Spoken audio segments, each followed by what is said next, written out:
ஒரு 20 kilo mutton குழம்பு வைக்க போகிறோமா. அதுக்கு பாருங்கள், பூண்டு 1 கிலோ க்ளீன் பண்ணி வச்சுருக்கேன். 3/4 கிலோ இஞ்சி க்ளீன் பண்ணி வச்சுருக்கேன். பூண்டும் இஞ்சியும் ஒன்றா சேர்ந்து மிக்சிக்கு போட்டு போகிறோம் பேஸ்ட்டாக. 2 கிலோ சின்ன வெங்காயம், இதுவும் தனியாக பேஸ்ட்டாக அரைச்சிக்கலாம். தக்காளி 3 கிலோ தக்காளி, இதுவும் பேஸ்ட்டாக அரைச்சிக்க போகிறேன்.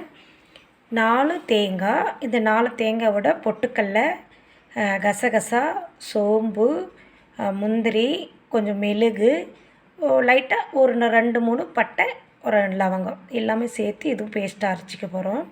அப்புறம் மட்டன் க்ளீன் பண்ணிவிட்டு குழம்பு எப்படி வைக்கிறதுன்னு பார்க்கலாம். 20 கிலோ மட்டனுங்க பாருங்கள், ரெடி ஆகிடுச்சு கிரேவி. அதுக்கு ஃபஸ்ட்டு எண்ணெய் 1 லிட்டரு ஊற்றுனாங்க.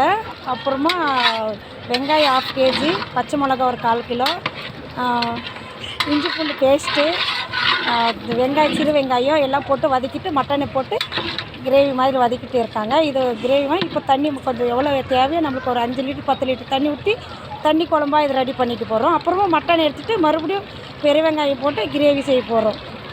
மட்டன் இந்த மாதிரி நல்லா வேகணுங்க, வேக வச்சு தான் தண்ணி ஊற்றணும். நான் ஒருத்தியே செய்ய முடியாதனால பாருங்கள், எங்கள் அக்காவை கூப்பிட்டுக்கிறேன் ஹெல்ப்புக்கு. எங்கள் அக்கா, எங்கள் பையன் பாருங்கள், கோயில்கிட்ட நாங்கள் செஞ்சுட்டு இருக்கோம். கிருஷ்ணகிரி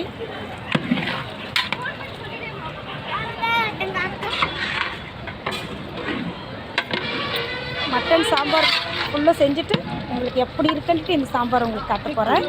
மட்டன் தண்ணி சாம்பார் ரெடி ஆகிடுச்சு. மட்டன் கிரேவி செஞ்சுக்கலாம். கிரேவிக்கு எண்ணெய் ஊற்றிட்டு பாருங்கள், பெரிய வெங்காயம் போட்டு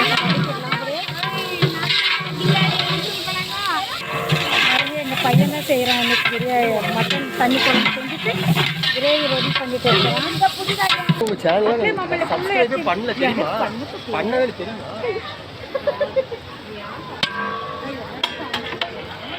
கலர்